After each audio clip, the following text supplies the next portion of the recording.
Hello and welcome to Bread of Life, a daily devotional program which each week features a different area pastor. Our speaker for this week is Pastor Don Rivers of Colchester.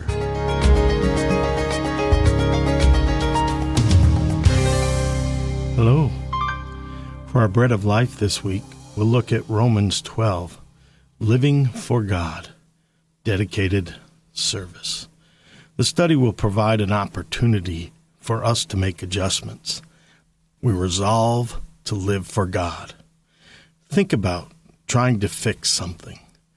You've exhausted all your abilities, so you find someone who knows more about it, and you follow their advice.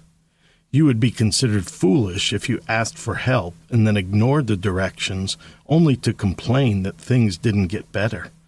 Trying new things is difficult and requires us to put trust and faith in someone else. The reality is, change is challenging. Many times, true change is fleeting. We are good for a few weeks, and then we get busy or distracted. Life starts moving faster, and we forget all the things we were going to do. The next thing we know, we're right back where it started, resolving to do things differently. Don't be discouraged. Every step we take moves us closer to understanding our true motivation and desire. Maybe being able to run a marathon isn't something everyone could do, but we can learn empathy, and we can be an encouragement to others. We learn what our capacities are and refine our expectations. One of the things we can accomplish is to reflect the character of God. I know that because He is our Creator, and He put those things inside of us. We must learn how to engage them. Let's jump in. Romans 12, 1 and 2. And so, dear brothers and sisters, I plead with you to give your bodies to God because of all He has done for you. Let them be a living and holy sacrifice, the kind He will find acceptable. This is truly the way to worship Him. Don't copy the behavior and customs of this world, but let God transform you into a new person by changing the way you think. Then you will learn to know God's will for you, which is good and pleasing and perfect. And so I plead with you. Therefore I appeal to you. I beseech you to give your lives to God. As a response to what God has done for us, we should resolve to serve Him. To serve in such a way that those who observe our lives would know we are different, changed, renewed.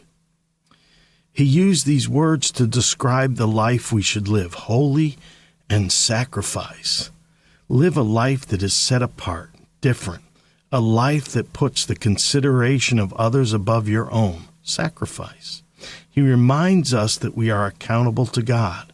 This life He talks about must be acceptable to God.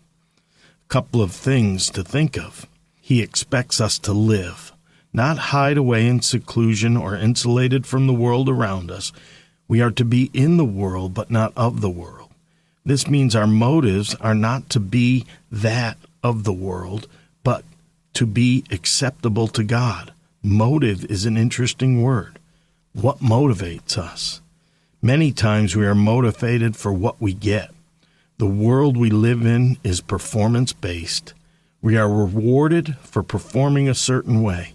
Many times we only accept people that perform up to our expectations. We only value the lives of others that have something to offer us. Those that do not meet our standard are not valued. We carry this over into the church. We call it religion. We set up rules of behavior and performance, and as long as you do these things and act this way, it is said that you are in God's will. That is not true. God's love for us isn't performance-based. The writer is clear that what should motivate us is to live a holy and sacrificial life. Give your bodies to God because of all He has done for you. We should do it because of what God has already done. Our motive is gratitude and thanks to God for the grace He has shown us. He invited us through through Christ to have a relationship with Him. You've been listening to Pastor Don Rivers of Colchester, and this has been Bread of Life, a program to encourage you from God's Word.